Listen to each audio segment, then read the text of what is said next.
most of the time, the first generation Christians are people that they belong to the warfare generation. They are trying to break every breakable and lose every losable because they feel that they are coming because there's still PTSD of the fact that they are coming from from the Shongos and the Oyas of this world. So, but in our own case, coming from Islam. Exactly. Like I said, my father was the grandson of an imam. So growing up, before we left Kano, we were already going to Islamic school. In fact, my name is Amina. You know, Amina. I had gone to Mecca with my mom, one of her trips to Mecca. I had actually visited Mecca with my mom. You know, so we were already going to Arabic school in Kano, and we were writing on the allo, writing on the slates, writing the Arabic alphabets. Yeah, we were already doing that before we left Kano. You know, so first generation Christian. My mother was from a Christian home, but when she married my dad, she changed what's that thing, one car or whatever, you know, and she got a Muslim named Zainab as well. Although she told me at the end of her life, towards the end of her life, when she was much older, she told me that when I asked her that, how come you don't understand the Arabic language and all of that? She said that all those times she used to pray because she was a Hajjah. She had gone to Mecca. She went to Mecca 4 times. She was Hajjah Young Sidi. That Young Sidi was my maiden name. You know, very exotic name, Young Sidi. You know, so she went to Mecca like 4 times. So when I asked her that, why wasn't she said that she cannot speak any. She doesn't know the Quran. She cannot read it. That she used to pray. That's how she used to pray. But you know that when Muslims pray, they don't pray out. Exactly. You know, they pray like under their breath. So she was able to deceive them all the years that she was married to my dad. Wow. So when she left, when she and my dad, they were separated. They were separated when I was when we came from Kano. They were separated. There was a separation that caused us to leave Kano. We came to Lagos with my mom. You know, so she went back to her own Anglican church. You know, she went back to Anglican church. She removed her gold tooth. You know, so but then she became very upset with us when we became born again. It was my older sister that got born again first. Okay. You know, and so when she started with and she was very SU-ish, you know, not wearing of earrings, not doing this, not doing that. My mother was like, Imaleni Babayi, your father is a Muslim. So if you do not want to practice Islam, then you will follow me to my church, which is the Anglican church. Okay. And if you don't want to do Anglican church, then you sit down at home. So we started praying. So we were really praying too, because we had a lot of things we were contending with. You know, I remember there was a day that we went into my mother's house, my mother's room, and we removed every artifact, all those things that they used to give mothers that are looking to protect their daughters, all those ororo, oil, water, everything. We packed everything out, you know, and put them outside the house and did a bonfire. We poured kerosene on it and lit it up. And we were singing, "Only Jesus can save." On a Sunday afternoon, when my mother came in, you know, she was wondering, what is this children looking very funny, because we were all sitting down waiting for the hammer to descend when she gets back. And she was like, she opened her wardrobe, she didn't see this oil. She opened this place, she didn't see this soap. What's going on?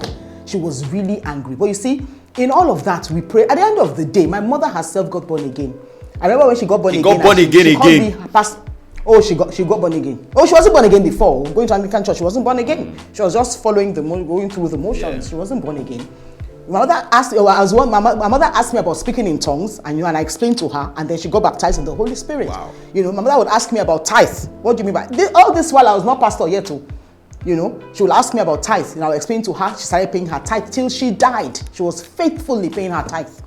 You know, and she was a very, very heavy giver. So that can I shock you? My dad too got born again before he died. Ooh.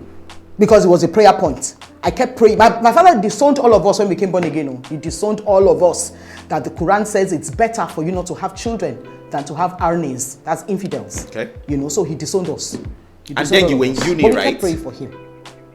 Yes, I was in 85 was when I finished my A-levels, and I went to uni. I went to Zaria in 85. Yes, 86.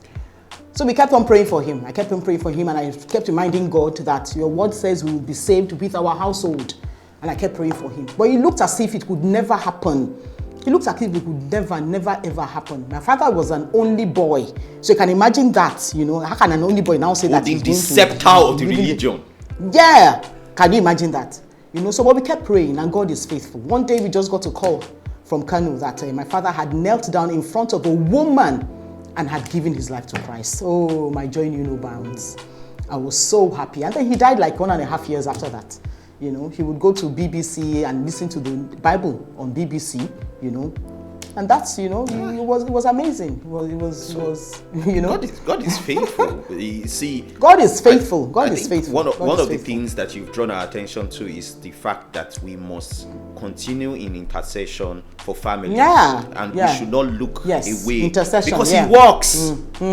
He works. It works. He works. He did. We kept praying for him. We kept praying for him that God, my father must be saved. My father must be saved. And God saved him. God saved him. So, and then the funny thing is, when he died, my cousin, I don't know how viral this thing is going to go. God will help me. My cousin was the assistant Grand Cadi of Kano State. My father's younger sister's son. So when my dad died in Kano, you know, all of us were in Lagos. All of us, his children, were in Lagos. And so when he died, my mom was like, we cannot go because they are waiting for us. You, that is Amina, that is now Araba. Okay, now, they are waiting for you.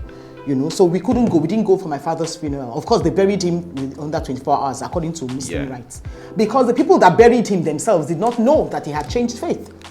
Ooh, that's you know, so I know that there are going to be a lot of surprises in heaven. There are lots of people that we do not even know are born again. And we will know only when we get to heaven. I totally agree, because I say that regularly, that you think that people are not born again. A lot of people gave their life to Christ. Yeah. Dying moments and all that. And some it was even in the hospital. Then some don't. Yes, and then some do not have the boldness to come out and declare their faith. Exactly. Which is okay. You know, God did not put that as a condition of us making heaven. Exactly. That you have to be saved and declare your faith. He didn't put it there as a condition. So if you want to be an undercover Christian. But if you do not declare it, Angel Gabriel will stop you. If you want to abio. So if you want to be an undercover Christian, it's okay. Just be saved. That's the thing. Just be saved. Be saved. So so I like the whole fact that we've touched on your background. I'm sure for those that did not know before, now you know, and you're hearing it firsthand. Firsthand from the horse's mouth, from mommy herself. And so now you are saved. You're in Lagos. You finished from Zaria. How was Christianity in Zaria for you? Christianity. When I went to Zaria, I backslid for 1 whole year. Year one. First time, for 1 whole year, yes, I backslid. First time being away from home. I didn't go to boarding school while I was in secondary school. Okay. So first time away from home, you can imagine the freedom. Look at all manner of boys and all manner of people. All over. I don't have to answer to anybody. So I backslid for 1 whole year. But you see, the mercy of God, it was that same time that there was this religious crisis that broke out in Zaria. That they came into the campus and I had gone out for dinner that night. I'd gone out on a date that night. And I was coming back into campus and I saw lit lanterns, you know, with lights all over the place. Because the way our school was positioned, for those who know Zaria, the Congo campus, the way the gate is positioned is like a valley. So you could see like the top of what was going on up there. I saw lights, people coming with lights. And as I was coming in, I saw people that were selling kose, akara and stuff outside the gate, running inside. And we're hearing faint cries of Allah Akbar, Allah Akbar. So as I entered the gate, they closed the gate, you know, and they realized that these were people who were coming into the gate, coming into the campus to harm people. Do you know that I lost weight?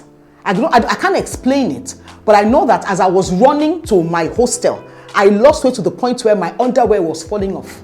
I had to use one hand to grab the underwear like this, the other one to hold my bag, to run, to be able to get into my hostel before those people got in there. But you see, they came in and they unleashed their mayhem on the campus. They cracked the skull of the chaplain, what's his name now, Benuruma.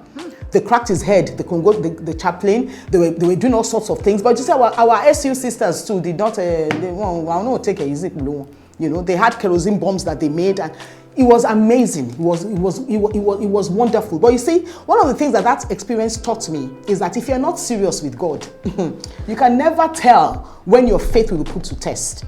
You know, so after that experience, that was the end of backsliding for me, because I now decided to take my faith seriously. You know, to take my faith. And one of the reasons that it made it easy for me to backslide, really, truth be told, was because we had a lot of passion and zeal at the point at which I got born again, but there was no word. There was really no word. There was no foundation, nothing to latch onto. There was no anchor. Do you understand? So after all that crisis and everything, we came to Lagos during that crisis and we went back to school. I decided to take my faith seriously, and then from then on, God has helped me. You know, there has been no turning back. There has been no turning back. So now, you see, the experience that you've described is something that maybe someone that was born in the West will never experience. You understand? So it now shows why there seemed to be a clear distinction with people that either grew up in the North and in the North, fought through Christianity in the North. It's just like, or even came from Islam.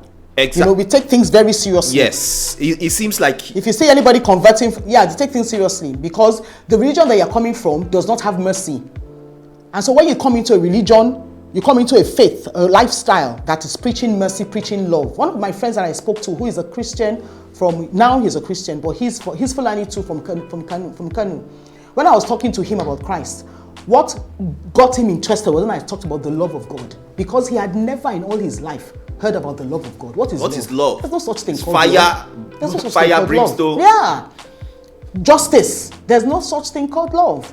You know, so when I talked about the love of God, he said, really? You talked about love? I'd not changed my name to Araba. I said, really? So he followed me to church the following Sunday, and then he gave his life to Christ. Until today, this is like almost 30 years on, he's still a Christian. He's still a Christian.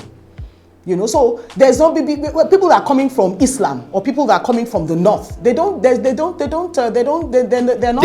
Daisical about their faith. They're not like a they don't play. They're not like a daisical. They take this thing seriously, because we understand the kind of we seem to understand better than those in the West or those in the South the sacrifice that was made for us.